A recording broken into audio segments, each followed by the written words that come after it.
Welcome to WCW Thunder. And kicking things off this week, we're going to see the WCW Women's Champion, Raquel Rodriguez, in action.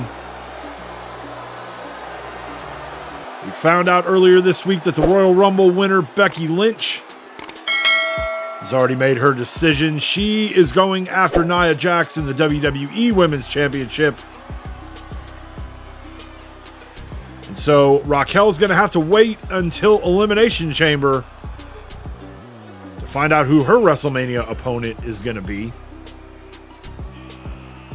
On Nitro, Eric Bischoff laid out how the qualifying matches will take place. We'll have 3 qualifying matches over in WWE and 3 qualifying matches here in WCW. And those 6 women will make up the 6 participants in the Elimination Chamber match. And the winner of that one will be who moves on to WrestleMania to take on Raquel Rodriguez. Here in our opening match, she is going to have her hands full with Shotzi. And while Raquel may be very familiar, very well versed with the women's division here in WCW, she's not going to be as familiar with the women over on the WWE side. So, if it happens to be somebody from the WWE who wins the Elimination Chamber, it's going to put Raquel at a slight disadvantage, but when you've got Dom and Ray in your corner, Dirty Dom and Despicable Ray, they have a tendency to kind of shorten the gap a little bit with their quote-unquote help from the outside. Right now, Raquel in a little bit of trouble here.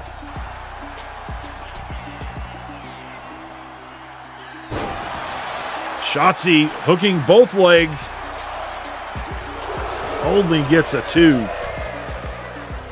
And now Shotzi going up to the second turnbuckle, misses. And now Raquel gets Shotzi up. Gory bomb. Goes for the cover.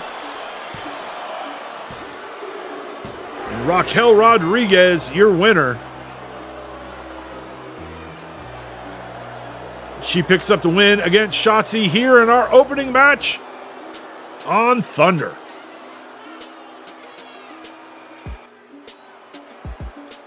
Up next, we've got the WCW debut of WCW's newest signee, All Ego Ethan Page. We saw Ethan make his Open Mic Universe debut last weekend at the Royal Rumble. And Page actually had a pretty good run in that Royal Rumble match. He was responsible for some eliminations, and WCW was quick to present him with a contract, and he signed it, and he is here tonight where he will make his WCW in-ring debut. His opponent here, though, a mystery to him as well as all of us.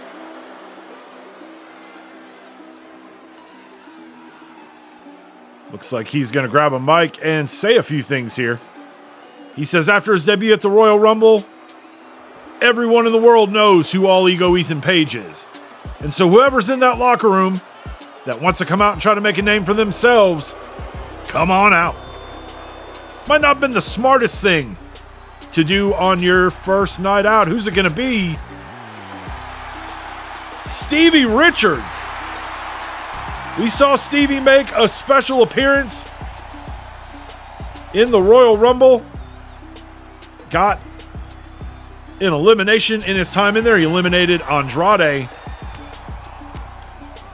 And really mixed it up with some of the big names in the Open Mic Universe. He mixed it up with Cody, Sheamus, CM Punk, before eventually being eliminated by his opponent here tonight, Ethan Page.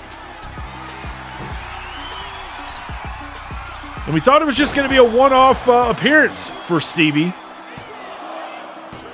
We figured he was pretty busy with his show, the Stevie Richards show, but apparently still in town, still in the area, and has an opportunity here to maybe get a little bit of revenge for the man who eliminated him in the Royal Rumble. Only a 2 count there for Ethan Page. Knee to the head from Stevie. We've heard a lot from the open mic universe fans.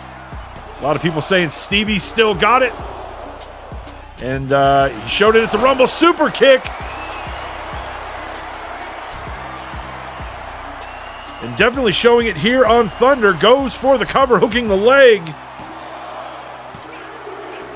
And Stevie Richards,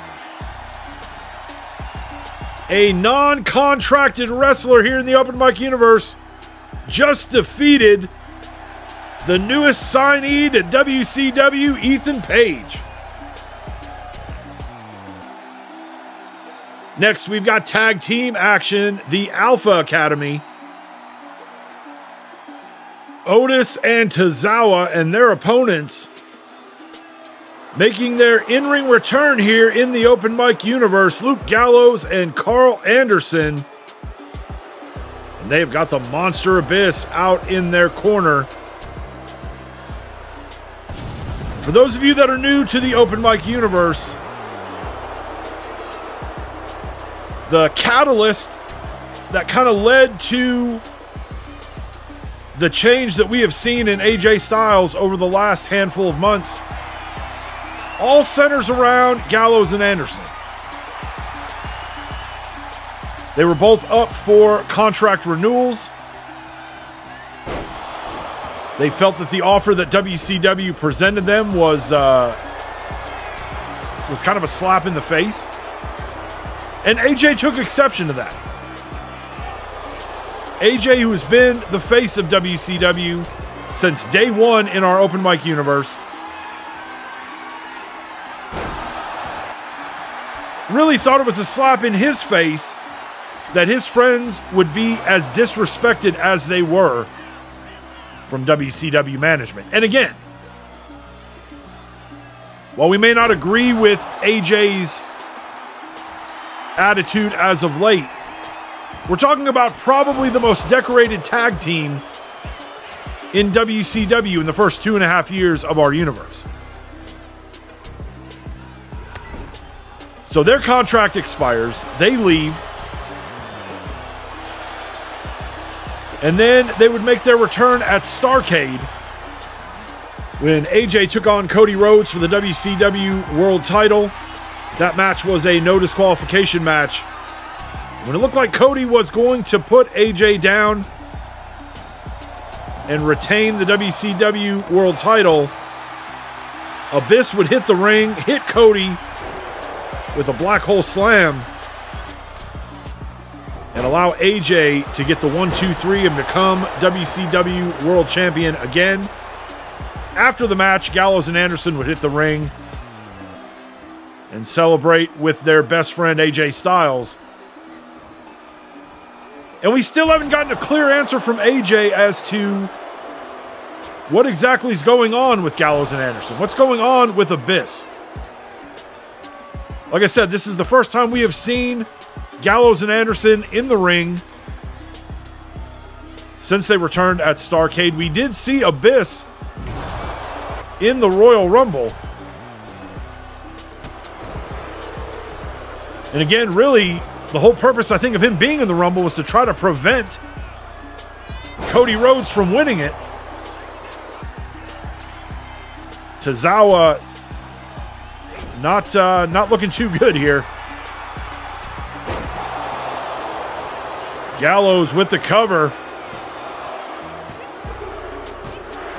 And that will do it. Gallows and Anderson making pretty quick work of Alpha Academy as they pick up the win.